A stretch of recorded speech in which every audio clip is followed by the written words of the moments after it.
2 Samuel 18. David mustered the men who were with him, and appointed over them commanders of thousands and commanders of hundreds.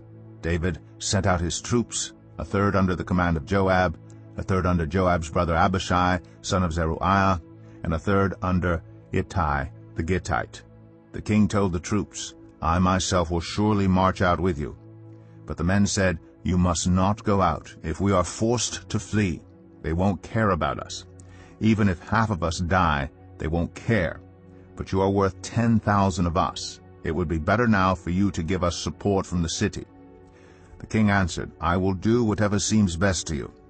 So the king stood beside the gate while all his men marched out in units of hundreds and of thousands.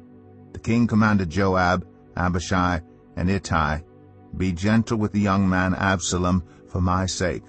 And all the troops heard the king giving orders concerning Absalom to each of the commanders.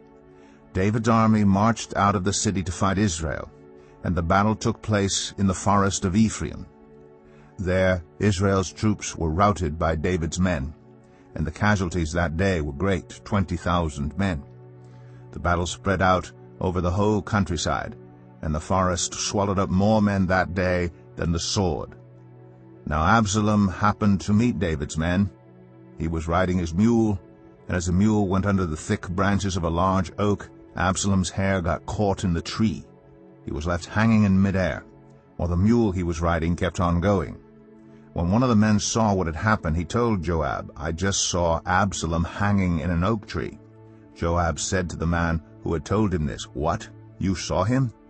Why didn't you strike him to the ground right there? Then I would have had to give you 10 shekels of silver and a warrior's belt. But the man replied, Even if 1,000 shekels were weighed out into my hands, I would not lay a hand on the king's son. In our hearing, the king commanded you and Abishai and Ittai, Protect the young man Absalom for my sake.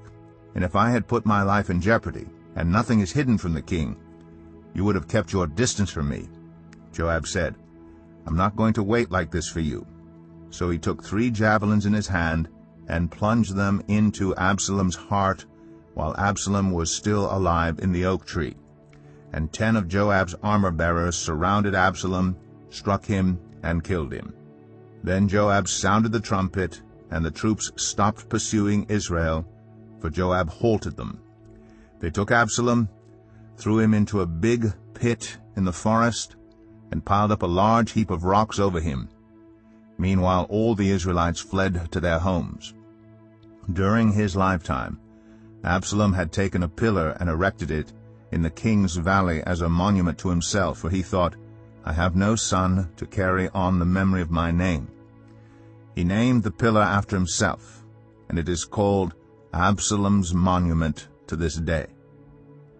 Now Ahimaaz, son of Zadok, said, Let me run and take the news to the king that the Lord has vindicated him by delivering him from the hand of his enemies. You are not the one to take the news today, Joab told him. You may take the news another time, but you must not do so today, because the king's son is dead. Then Joab said to a Cushite, Go tell the king what you have seen. The Cushite bowed down before Joab and ran off. Ahimaaz, son of Zadok, again said to Joab, Come what may, please let me run behind the Cushite. But Joab replied, My son, why do you want to go? You don't have any news that will bring you a reward. He said, Come what may, I want to run. So Joab said, Run.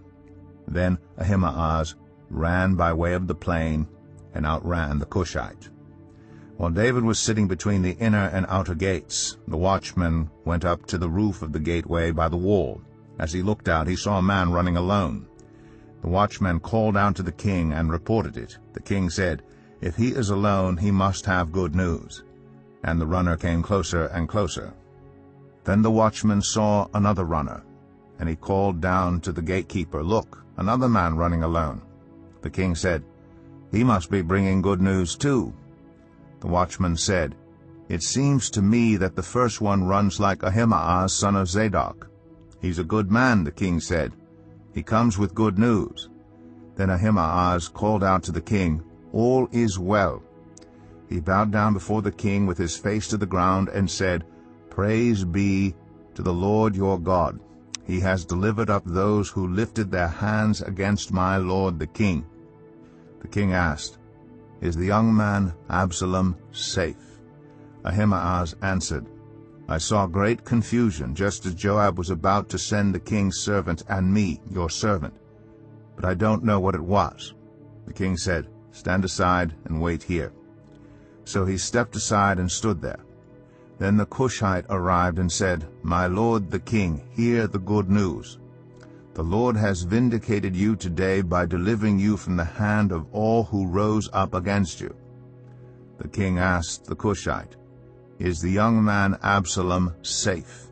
The Cushite replied, "May the enemies of my lord the king and all who rise up to harm you be like that young man."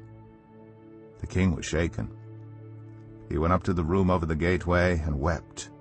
As he went, he said, "O my son Absalom, my son Absalom, if only I had died instead of you.